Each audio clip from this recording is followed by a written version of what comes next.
കണ്ണൂരിൽ ഇന്നലെ കഴിഞ്ഞ 2 ദിവസമായി നടന്നുകൊണ്ടുവരുന്ന യൂത്ത് കോൺഗ്രസിൻ്റെ അക്രമ പരമ്പര കേരളം ചർച്ച ചെയ്യാം. രാഷ്ട്രീയപരമായ അപജയം നേരിട്ടുകൊണ്ടിരിക്കുന്ന കേരളത്തിലെ കോൺഗ്രസ് അവരുടെ നേതൃമാറ്റവും അതിൽ തുടർന്നുണ്ടായ പടലപ്പിണക്കങ്ങളും അതിനെ മറികടക്കാൻ ഇപ്പോൾ ചെന്നെത്തി നിൽക്കുന്നത് വളരെ അപകടകരമായിട്ടുള്ളൊരു സ്ഥിതിവിശേഷത്തിലാണ്. സഖാവ് ധീരജ് രാജേന്ദ്രൻ ഇടുക്കി എഞ്ചിനീയറിംഗ് കോളേജിലെ മിടുക്കനായ ഒരു വിദ്യാർത്ഥിയെ ഒറ്റക്കുത്തിന് കൊലപ്പെടുത്തിയ നിഖിൽ പൈലി എന്ന യൂത്ത് കോൺഗ്രസ് നേതാവ്, അതിനെ തുടർന്ന് ആ കൊലപാതകത്തെ നിരന്തരമായി ന്യായീകരിക്കുകയും അപമാനിക്കുകയും ചെയ്ത കെ സുധാകരൻ ഉൾപ്പെടെയുള്ള നേതാക്കന്മാർ, അതിൻ്റെ തുടർച്ചയെന്നോണം ഇന്നലെ ജനാധിപത്യ അതിജീവന യാത്ര, പേര് ഭയങ്കര കോമഡിയാണ്, ആ അതിജീവന യാത്രയും ജനാധിപത്യവും ഒക്കെ ഉൾപ്പെടുത്തിയിട്ടുള്ള ആ യാത്രയിൽ ധീരജിനെ കുത്തിയ കത്തി അറബിക്കടലിൽ താഴ്ത്തിയിട്ടില്ല, രാഗിമിനുക്കി ഞങ്ങൾ അത് വീണ്ടും പ്രയോഗിക്കുമെന്ന നിലപാടുമായി യൂത്ത് കോൺഗ്രസിൻ്റെ ഒരു മണ്ഡലം പ്രസിഡന്റിൻ്റെ പ്രസ്താവനയും അല്ലെങ്കിൽ ഒരു മുദ്രാവാക്യം കണ്ടു. അവിടെ നേതാക്കന്മാർ നടത്തിയ പ്രസ്താവനകളൊക്കെയും അങ്ങേയറ്റം അപക്വവും രാഷ്ട്രീയപരമായി അപജയം നേരിടുന്ന കോൺഗ്രസിൻ്റെ നിലവിലത്തെ സ്ഥിതി വിളിച്ചു പറയുന്നതുമായിരുന്നു അവിടുത്തെ പ്രസംഗങ്ങളൊക്കെയും.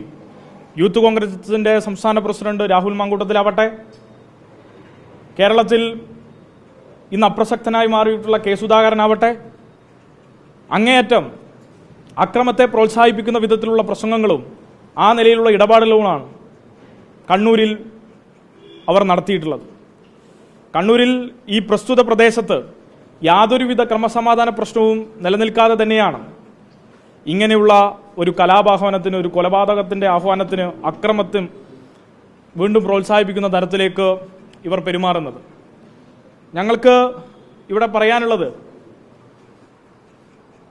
SFIയുടെ പ്രവർത്തകനായിപ്പോയി എന്ന ഒറ്റ കാരണത്താൽ SFI പ്രവർത്തനം ക്യാമ്പസിൽ സജീവമായി നടത്തുകയും വിദ്യാർത്ഥികൾക്കിടയിൽ മാതൃകാപരമായിട്ടുള്ള സംഘടനാ പ്രവർത്തനവും വിദ്യാർത്ഥിയുമായി തീർന്ന ഒരു വിദ്യാർത്ഥിയെ കോളേജിൻ്റെ അങ്കണത്തിൽ വെച്ച് കൊലപ്പെടുത്തിയിട്ട് വീണ്ടും വീണ്ടും ആ കൊലപാതകത്തെ വീണ്ടും വീണ്ടും ആഘോഷിക്കുന്ന കാഴ്ചയാണ് നമ്മൾ കാണുന്നത്. കേരളീയ മനസാക്ഷി ഉണരേണ്ട സമയമാണ്.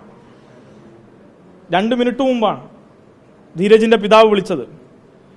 സംസാരിക്കാനല്ല, കരയാനായിരുന്നു. അതല്ലാതെ മറ്റൊന്നും അദ്ദേഹത്തിന് കഴിയുമെന്ന് തോന്നുന്നില്ല. കോൺഗ്രസിൻ്റെ അനുഭാവിയായ, എല്ലാ കാലത്തും കോൺഗ്രസിനോടൊപ്പം നിന്നിരുന്നൊരു മനുഷ്യന് കോൺഗ്രസ് നൽകുന്ന സമ്മാനങ്ങളാണ്. പഴയ കാലത്ത് അദ്ദേഹം എല്ലാ കാലഘട്ടത്തിലും കോൺഗ്രസിനോടൊപ്പം അനുഭാവിയായി നിന്നിരുന്നു. ആ മനുഷ്യൻ്റെ മകനെയാണ് കേരളീയ സമൂഹത്തിൽ വീണ്ടും വീണ്ടും തങ്ങളാണ് കൊലപ്പെടുത്തിയത്, നിങ്ങൾക്കെന്ത് ചെയ്യാൻ കഴിയുമെന്ന ആക്രോശവുമായി അവർ ഇറങ്ങുന്നത്. ഏത് ഘട്ടത്തിലാണോ ഇത് അംഗീകരിച്ചു പോകാൻ കഴിയുക? ശക്തമായ ഭാഷയിൽ ഞങ്ങളതിനെ അപലപിക്കുന്നു. ശക്തമായ പ്രതിഷേധം കേരളത്തിലെമ്പാടും SFI അതിൻ്റെ ഭാഗമായി സംഘടിപ്പിക്കും.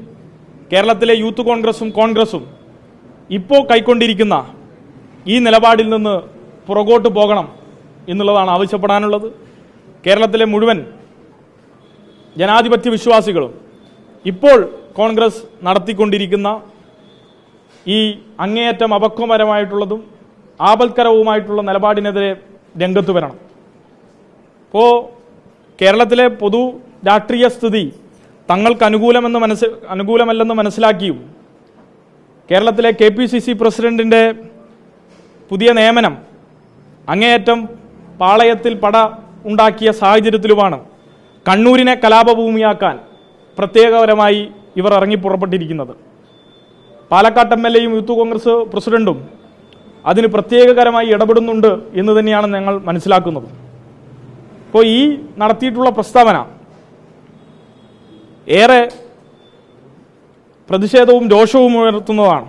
അതോടൊപ്പം ആ കൊലപാതകത്തിൽ യൂത്ത് കോൺഗ്രസിനുമുള്ള പങ്ക് അവർ തന്നെ വിളിച്ചു പറയുകയാണ്.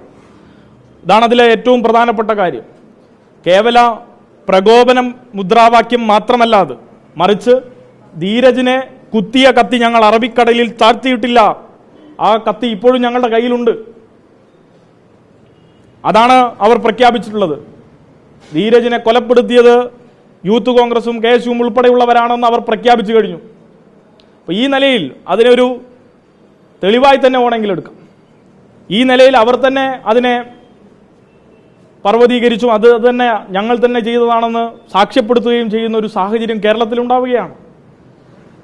കേരളത്തിലാണ് ഇതൊക്കെ അവർ ചെയ്യുന്നത് എന്നുള്ളതും നമ്മൾ ഏറെ കാണേണ്ടതുണ്ട്. കോൺഗ്രസിന് ഈ സവിശേഷകരമായി ഇതൊക്കെ പറയാനുള്ള അവകാശം എങ്ങനെയാണ് വന്നിട്ടുള്ളത്?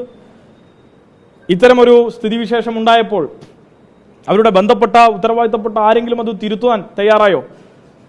കഴിഞ്ഞ കാലത്തെ അതിൻ്റെ ചരിത്രം എടുത്ത് പരിശോധിച്ചാൽ KPCC പ്രസിഡന്റ് തന്നെ ഞങ്ങളത് ബോധപൂർവം ചെയ്തതാണെന്ന് പറഞ്ഞ നിലയിൽ അതാരെങ്കിലും തിരുത്തുമെന്നും ഞങ്ങൾ കരുതുന്നില്ല.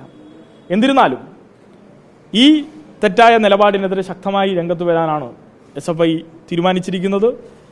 സംസ്ഥാനത്തെമ്പാടുമുള്ള ഏരിയ കേന്ദ്രങ്ങളിൽ ശക്തമായ പ്രതിഷേധം ഇതിൻ്റെ ഭാഗമായി ഞങ്ങൾ ഉയർത്തിക്കൊണ്ടുവരും.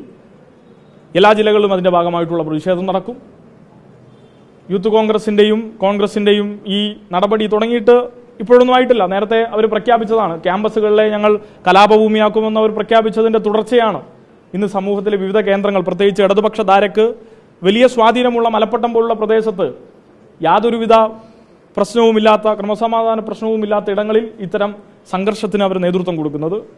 ഇതിൽ നിന്ന് അവരെ പിന്തിരിപ്പിക്കുക അല്ലെങ്കിൽ അങ്ങേയറ്റം നിലയിലുള്ള പ്രതിഷേധ പരിപാടികളുമായി ഞങ്ങൾക്ക് പോകേണ്ടി വരും. ആ നിലയിൽ തന്നെ പ്രതിഷേധം ഉയർത്താനും ഞങ്ങൾ നിർബന്ധിക്കപ്പെടും.